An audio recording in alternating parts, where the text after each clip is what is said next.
When I was a lot younger, my holidays were a real adventure. My dad had a pilot's license and we would fly planes all over Australia.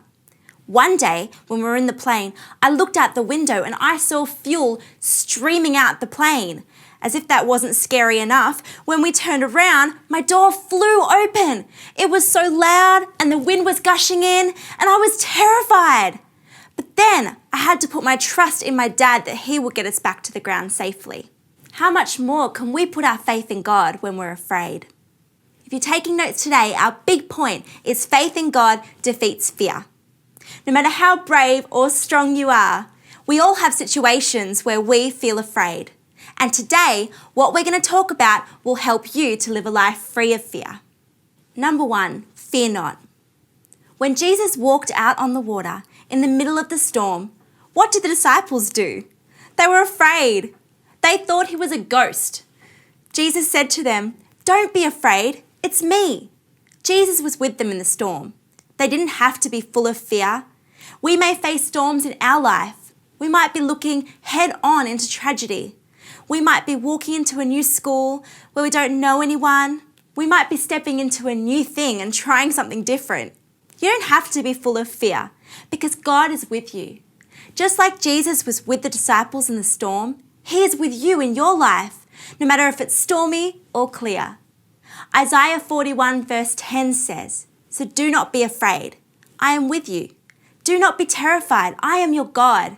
I will make you strong and help you. My powerful right hand will take good care of you. I always do what is right."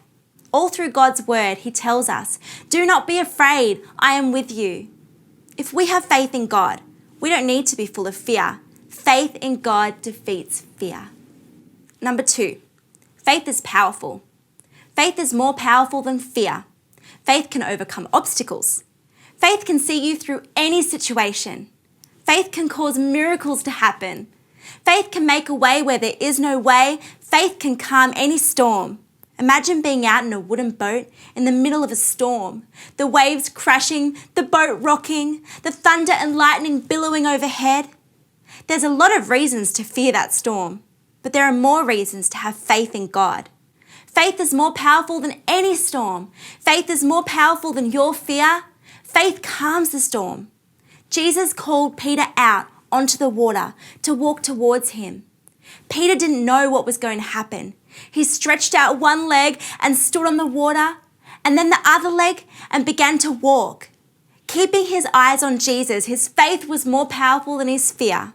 Then the moment he took his eyes off Jesus, Jesus reached out and caught him. And as they climbed back into the boat, the storm stopped. The waves were calm. Faith in God is powerful enough to calm a raging storm. Number 3, faith in God defeats fear. If you took faith on one side and fear on the other and set them to do battle, do you know who would win? Faith. Faith in God defeats fear. God didn't make us to be people that are full of fear. He didn't make you to be weak and scared. He made you to be full of faith in Him. 2 Timothy 1 verse 7 says, God didn't give us a spirit that makes us weak and fearful. He gave us a spirit that gives us power and love. It helps us control ourselves. Faith in God defeats fear. If you choose to have faith in God over and over again instead of choosing fear, you'll see that faith wins every time. We all face situations where we could be afraid. Yours might not be an aeroplane, worried that you're going to come crashing to the ground. But we have situations where we encounter fear. And fear boxes us and fear stops us from doing what God has called us to do. So I want to encourage you to fix your eyes on Jesus, to not be afraid. He has the victory. And when we put our faith in God defeats fear.